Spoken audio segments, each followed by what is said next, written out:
Salut, moi c'est Afissata Koulibaly, artiste, comédienne, conteuse et membre du collectif des artistes paroliers. Bienvenue dans la bibliothèque du conte pour encore une nouvelle histoire. Aujourd'hui, je vais vous raconter l'histoire d'une vieille femme. Une vieille femme qui vivait dans une case. Elle était tellement vieille qu'elle ne pouvait pas se déplacer toute seule. Mais heureusement que dans ce village, les gens étaient encore solidaires et s'occupaient d'elle au besoin. Dans la case de la vieille femme vivait une souris qui avait ses aises et ses habitudes. Elle dérangeait tellement la vieille que celle-ci demanda au voisin de lui trouver un chat. Aussitôt dit, aussitôt fait. Et le calme était revenu dans la case de la vieille femme. Mais un jour, la souris appela ses pères et tint ce discours. J'étais heureuse et je faisais tout ce que je voulais dans cette case. Mais à cause de cet imbécile de chat, je tremble de peur. Je me cache tout au long de la journée. Mais à partir d'aujourd'hui, c'est fini. C'est une guerre ouverte. Soit c'est moi ou c'est lui qui mourra.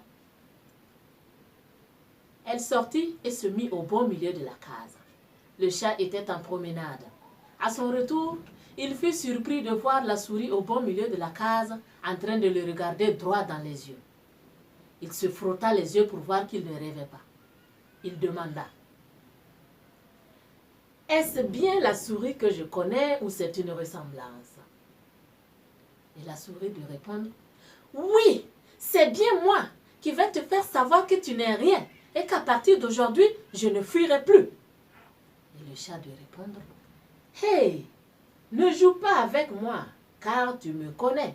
Je peux te manger toute crue et tout de suite. » La souris lui répliquait « Ah, c'est à toi de ne pas jouer avec moi. Est-ce que cette case est à toi? Paresseux qui passe son temps à ronfler à chaque moment. C'est fini et bien fini. À partir d'aujourd'hui, on verra qui est qui. » L'affrontement était inévitable. Le chat pensait éliminer facilement la souris, mais à sa grande surprise, le combat fut rude. Ils se sont battus jusqu'à l'épuisement. Ils se regardent le temps de reprendre leur souffle. Au même moment, il y avait un margouillat qui les observait. Celui-ci se dit que ce combat pouvait provoquer des débats et des paris. Il sortit et alla appeler le chien et le coq. Arrivés, ceux-ci se transformèrent en supporters. « Oui, vas-y, ouais, cogne-le, oui, allez, c'est ça !» Et leur bruit alerta le cheval qui était de passage. Le cheval proposa de les séparer et dit « Hey, séparons-les, sinon cette bagarre peut être un deuil pour nous. » Mais aucun d'entre eux ne l'écoutait. Le cheval n'ayant pas eu gain de cause et ne pouvant pas rentrer dans la case le faire lui-même à cause de sa taille, alla demander du secours auprès de la chèvre, qui à son tour refusa, soit disant qu'étant herbivore, elle n'avait rien à voir dans une bagarre entre un chat et une souris. Or, dans la case de la vieille femme, il y avait du feu qui était allumé comme il faisait froid. La souris poussa son adversaire, qui glissa et tomba dans le feu. Voulant se sauver, il envoya quelques braises sur les nattes et les couvertures qui prirent feu et brûla la vieille femme qui mourut. La première des choses, on enfourcha le cheval pour aller annoncer la nouvelle de la mort de la vieille femme.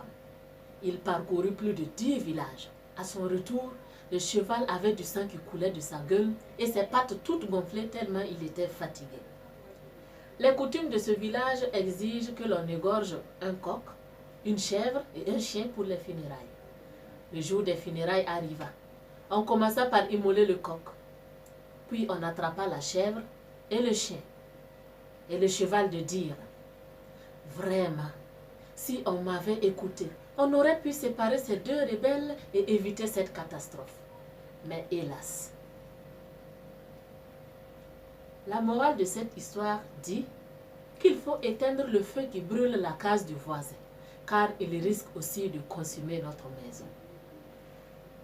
Ainsi prend fin mon histoire. Merci de m'avoir suivi. Prenez soin de vous.